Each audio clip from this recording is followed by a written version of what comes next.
Hi, and welcome to my second podcast. I made it to number 2. And you know what? I've did that stupid thing again. This is the second time I've recorded it.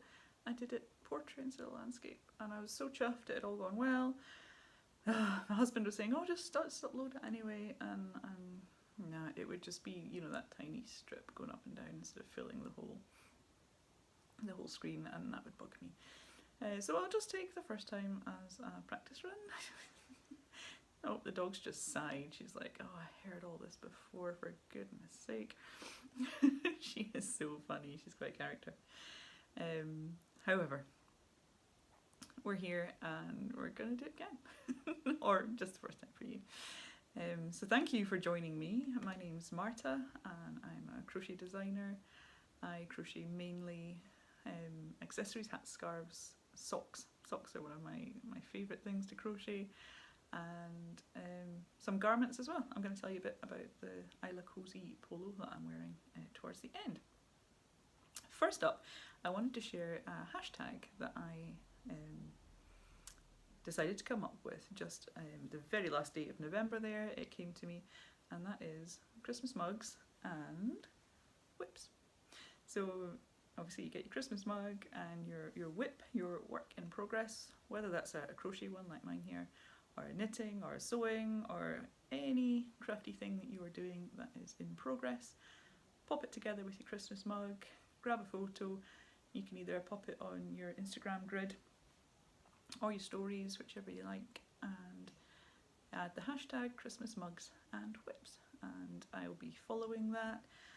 And I'll be sharing to my own stories as well, some of my favourites, which I've already done. I had the first person join in just this morning. Magda joined in with that, and I've shared hers. So if you'd like to join in with that, please do share the hashtag. You can share the little graphic I made, and yeah, that'd be great. The more people that join in, the better. I'm thinking it could be a good hashtag for this build up to Christmas and just into the new year there. Speaking of the graphic, made me remember there, I actually made a mistake on it, because on Sunday I forgot to take my medication for my underactive thyroid. I have a fairly strong level of medication for that, and on Sunday I don't know what happened. I take it routinely every morning, have my breakfast, I make a very strong cup of coffee, and I take that medication and a multivitamin. And for some reason on Sunday I just missed that totally, and I didn't realise on Sunday sometimes it can hit me late in the afternoon on the day that I forget. It didn't really hit me until sort of Monday afternoon. Tuesday, Wednesday, I just made so many mistakes. Like missing out the S on my graphic that I did. I'll fix it. Well, I have fixed it already. Next time I shout about it, I will have the correct hashtag. It's correct in the comments. Oh my goodness, what an idiot. And it's something I knew that I was feeling a bit dodgy, and I checked it. But it's little things like that I really mess up if I miss my medication. It makes me clumsy, it makes me just a bit ditzy and spacey for those 2-3 days after. I tend not to feel it too much on the first day. It's the following days that I'll even just drop things. I'll not even realise that I've lost my grip on them, and I'll drop them. So that didn't go too well. I also, another stupid thing I did, I sent an email to my list on the last day of November with hurry, it's the last day to use your discount for my pattern of the month. So each month I do a pattern of the month. I just choose one of my patterns that's going to be on special offer throughout the month, and last month was, gosh, see, it's maybe even affecting me today. It was my sedimentary beanie. Oh, there goes fast train. I'll give that a moment. So I popped the offer, a reminder on first thing in the morning on the last day of the month, and a couple of times throughout the day I checked my emails. I haven't had any sales. No one seems to be taking advantage of that offer. Oh well, maybe folks have just spent their money on Black Friday, or they're saving for Christmas, no biggie, just, accept it, move on. And it wasn't until the evening that one of my Instagram friends, Jothy, sent me a message saying, hello, you put the wrong code. And she sent me a screenshot, and I'd put a 25 instead of a 21 at the end of the code. I felt so stupid. So that's the kind of silly thing that I'll do if I haven't been taking my medication. Fortunately, like I say, I do take it routinely, and I probably only forget about every 6 months, which is pretty good going. It's probably a good thing that it's not more than that. I have red bush tea in my mug today. I love this one. It's got the penguin here, and if you flip it around, you get the back of the penguin. When I did my last podcast, I did the whole thing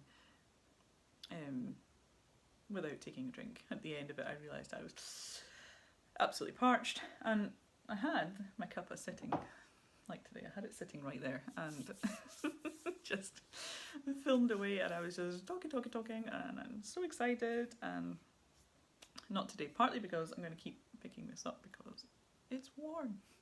As the temperature has plummeted here. We were pretty cold over the weekend, and we had power cuts as well, although not as bad as some folks even a few miles away from here were a lot worse. But we were 20 hours without power, starting about 8 o'clock on Friday night right through till middle of the afternoon on Saturday. So we woke up thinking, it'll come back on overnight, but we woke up, no, still no power.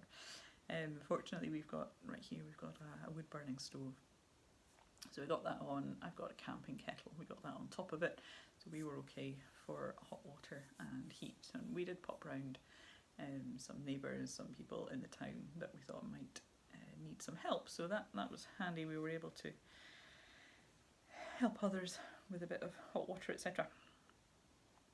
So on to the crochet. First up, I have, you might recognise this, it's my Scrappy Blanket, but worked in a solid colour, and it's much chunkier. This is Aran, because I'm at the final stage of working this out for the pattern. And this is something else I probably shouldn't have done yesterday when I was still feeling a bit befuddled and groggy, missing my medication. But I thought all I had to do was a little bit of maths and it would be done. So I worked up this swatch in Aran weight because I want to make the pattern available. I should probably show you. It's this one, in case you're wondering what I'm waffling on about. This Scrappy Blanket. Woohoo! Oh, it does look good right across the screen there. It's made of sock yarn. It's all sorts of scraps, as the name suggests, merged together. Probably about one row, if that, of each. And I'm just going to keep going. It's not quite finished, although I'm writing up the pattern. This one is not quite finished. Nearly there. Maybe another 20 centimetres or so to go, but I'm working it in sock yarn, and it takes me about 40 minutes to go along a row and back. So one row has got puffs and treble two togethers in it in UK terms, and the other row is much faster. It is just double crochet stitches to the end. So yeah, I'm slowly getting there with that one. Moving on to writing the pattern up, and dropped it. Here we go. Last night I thought I'll work the swatch in Aran weight yarn because I'd like to be able to have the pattern available for whichever thickness of yarn you'd like. So if you are a sock yarn fan, there will be dimensions for, and it'll tell you how many pattern repeats, how many stitches to start with for various sizes. So I'm going to have it going from a baby blanket up to, I haven't looked at it, probably a single bed. It's probably the largest you'd want to do, certainly in sock yarn. It would take you a long time. So I thought, yeah, I'll just work that swatch in Aran weight, and then I can work out how big, how many stitches you would need to cast on or start with in your chain for that. And I discovered that the pattern bit was done. I discovered there was just a stitch out and it just wasn't working, and I spent a few hours on this last night, and this morning I very quickly realised what it was I was doing, and that is that sorted. So we're back on track with the pattern.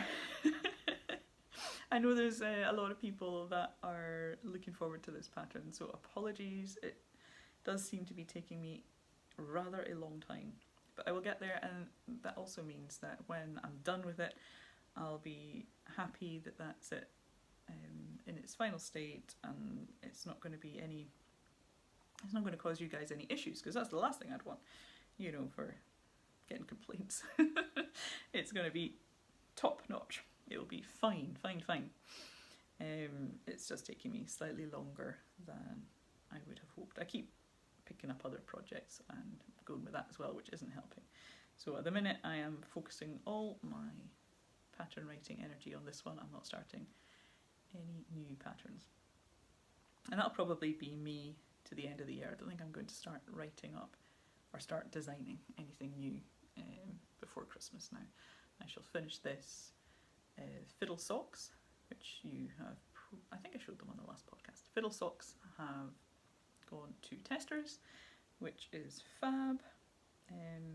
The tech edit came back fine. There were just a few minor things here and there, which have now been dealt with. Just small things like row numbers being out and maybe the stitch count at the end's not being quite right. And that one's available in 4 sizes. So yeah, I'm excited about that coming out, and it will either be at the very end of this year or it might be into the new year. The photos will be the next thing that I need to do for that. So Scrappy Blanket and Fiddle Socks, and I have a knitted sock to show you. The last time, in my first podcast, I was about this stage on this one, so I'm pleased. I've worked pretty fast, and because the yarn just keeps changing colour and you're just like, oh, I'll just do the heel, and then I'll just start this bit because I want to see how that colour looks beside that colour. And these have worked up fast. You can see they're on the blockers here, but I've done them with a big instep, so they're a bit baggy. The pattern I'm using for this one is Winnick Mum's Basic Sock, and I cast on 56 stitches with a tubular cast on for that one, and I worked 20 rounds of 2x2 rib, and I've gone down and done 30 rounds straight before I did the heel, and then I picked up 19 stitches down the side and did the gusset. I haven't actually checked how long that is. I need to double check that before I start that section on the second one. And the only change I've made from the Winnick Mum pattern is I've done an umbrella toe, because I like that rounded toe. So this yarn, if you're wondering, is a Zauberball by Shuffle, which I bought in Wool for You in Aberdeen when I was there in October, and the colour is Fluespit, which I love. And my sister, my middle sister Amy, saw it just a couple of days after I bought it, and she pounced on it, and yes, it's going to be a pair of socks for her. I don't know if she'll be watching this or not. We'll find out. She'll tell me. So I love this. I can see me crocheting some socks in this as well at some point. It works up beautifully the way the colours change. It's applied. There are two sections, 2 pieces of yarn, I guess, applied together, and that's what gives it the changes. Each strand slowly changes, which is great, especially if you're working a vanilla sock like I am there, because it really spurs you on to do the next bit. I don't know if you spotted my little stitch marker. That's by Simple Natural Handmade on Instagram, and it is carved out of wood, and the top's painted red. Love this one. I especially like using it if I'm using a more natural type of yarn. I should have said it is 75% superwash merino and 25% nylon in that one. Let me grab a big slurp of tea. And I'll move on to a couple of finished things. This one I finished this very morning before I launched one here. It's a cute little Christmas bauble. The pattern just came out yesterday on Instagram. It's just on the Instagram grid, so no need to download or anything. It's just a few rows. I think it's four rounds. 4 rounds crocheted in whichever yarn you have. I've used a Natura just cotton in 4-ply for that, in these 3 colours, and I've just threaded it on a piece of thread to finish off. So this pattern is by Jyoti Quest Crafts, and you can find it on her grid. It's just there with there's a picture of the bauble on one side of the square, and on the other side are the very simple instructions. So definitely check that one out. It's a quick make. If you're needing a quick gift for someone, this would be ideal. It's stuffed just with some toy stuffing, but yeah, I can see me making a few of these. Probably only took me 45 minutes or something, so depending how fast you crochet, you can whip up these in no time. Very cute. My other finished, I've got 2 other finished things to show you. I have this solid granny square cushion, which has been on my whip list for a couple of months. All it needed doing was the pad to be made, and I'd asked my youngest son if he would help me out by sewing up a pad with a felted jumper. So it's a good upcycle. It's scrappy iron weight yarn as well, so it's a good use of leftovers. And yes, I finally got him to sew up a pad, and he stuffed it, and I just crocheted the 2 panels together with a double crochet edge. And this is for our bench around the table, so I'm chuffed with that. I think I'll make another one and bug him to make me another panel. Although you'll probably say, "Oh, Mum, you can make it, just do it yourself." But he'll do it so much faster. He's good with the sewing machine. Don't know if he'll watch this and hear all that. We'll see. My next finished make is my Slimish Thistle scarf, which is by Labours of Love Crochet. I picked this up from my mum yesterday. I had it blocking at her house because she's got just that bit more space, and she has the blockers because she's got more space to keep them. So I picked it up yesterday. I had it blocking up there. And if I open it out, look at that. Wow. It just shows you the difference that blocking makes, because before I blocked it, it looked good. I was happy with it. I'd probably happily have worn it, and I thought, no, I'm going to block it. It will definitely make the pattern shine, and look at those thistles. What a difference. It's made it so much more drapey, and the thistles in it just pop. So this is the Slimish Thistle scarf by Labours of Love Crochet. I'll have notes in the description, so you'll be able to find all the things that I'm mentioning. So yeah, I definitely recommend this pattern. It's by Ruth, like I say, and you can find it on her Etsy store and her Ravelry store. Yeah, this one's a gift, and I'm looking forward to passing it on. I should mention that I crocheted it in West Yorkshire Yarns Exquisite 4-ply, and that is 80% Falkland wool and 20% mulberry silk, so it's lovely and soft. I'll hold it up one more time at the camera. Let me see.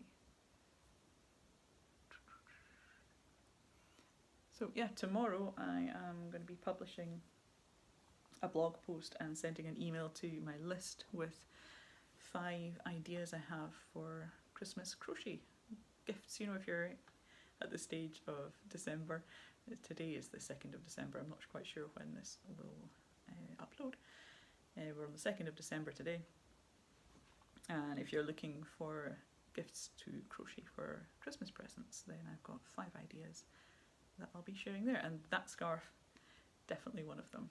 I recommend that. It didn't take me long at all, because it's made in shell stitches. You're working into that same spot and that always makes the pattern work up fast. And not only that, because it's in 4-ply, you're using a much bigger hook than you normally would, so that makes it crochet up fast, and it gives it that airy quality, which I love.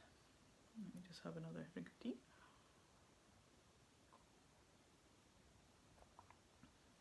There. Now, if I check, have I covered everything?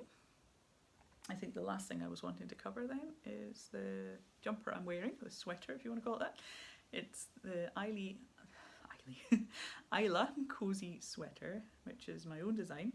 I designed it a couple of years ago because I finished it in the spring actually, and I took photos out in the garden by the cherry tree, and I think I got one day's wear out of it because then it is cozy, and the weather just got so much warmer, and it was the autumn after that I got the photos taken for it. Neil took those for me. So yeah, this one is an intermediate pattern, and it's available in 5 sizes from extra small, and I dug out the extra small. It's available in extra small, which is this one. I'll come back a bit, to extra large, and I'll mention something about that in a moment. Iron weight yarn. The one I'm wearing is in Cascade 220 Superwash Wave. Sadly it's a discontinued yarn, but you might be able to find it on eBay, or if you look on yarnsub.com, it will give you some alternatives to that. Obviously it works in a solid colour. This one is also discontinued. This is Artisano Yarns, which is a UK yarn company that sadly no longer makes yarns, because I thought they were great. This is so soft, and yeah, I did love their yarns. I bought a lot of their yarns. So iron weight, and it's worked in a double crochet, chain 1, double crochet all into one space, kind of. If I can get that nice and close up, you can see the stitching on it there. Yeah, it's one of my favourite garment designs. At the minute I have 2, so that's what I was going to mention. 2 garments, this one, and I have a summer cardigan as well, which is crocheted in cotton yarn. And in the new year I'm going to be doing a grading class. Not teaching it, I'm going to be attending a grading workshop online. So I'm really looking forward to being able to expand the sizes that I have on offer. So that one extra small up to an extra large, and I do sometimes get comments asking if I can go and be more size inclusive, which I would like to do, but to me it's just slightly beyond what I'm comfortable doing at the minute. So I'm going on this course, and I'm really looking forward to that, and I'm going to be designing a new garment in the new year, and I'll have that available in a lot more sizes, which I'd love to be able to offer, because there's obviously a call for it, need for it, and yeah, I'm more than happy to do that. I'm kind of used to it, I guess, when I design socks or mitts, things like that, and I've often got them available in 4 or 5 sizes. So, but I've really just come up with my own method of how I go about that. There are probably easier ways to do it, faster ways to do it, and obviously there's the knowledge of the bust increase and things like that, which I don't have at the minute. So looking forward to that in the new year. Also in the new year I have my sock workshop that I'm doing at the Central Scotland School of Crafts in Dunblane. So that is something completely new and different for me, teaching crochet for the first time. I've taught some other craft workshops, but this crochet one is my first crochet one, and it will be a sock workshop, working through my synthesizer sock pattern throughout the day, 10 till 4, so a full day workshop. Bring your packed lunch, but hot drinks and refreshments will be provided, and that's in Dunblane. Again, I shall put that in the description if you want to go and check that out. It'd be lovely to see you there. and I am really looking forward to dipping my toes in the workshop world, and I hope to do more workshops in the future as well. So, takeaway from today, go check out this pattern. It's definitely worth checking out. It's one of my favourites. It's so cosy. I've been wearing it a lot this week. Temperature has plummeted here. We're down close to freezing, not quite, but close to that. Has been below freezing overnight, but we're 3-4 degrees or something today. So check out that pattern, and if you're on Instagram, please tag your posts with Christmas mugs and whips, and I will look out for those and I'll be sharing those. So thank you for watching my second podcast. Please like and subscribe, that would mean a lot to me, and help share the word as well. If you've got a crochet friend, a yarny friend that you think might enjoy the content, then if you let them know, that'd be good. Thank you for watching. Bye.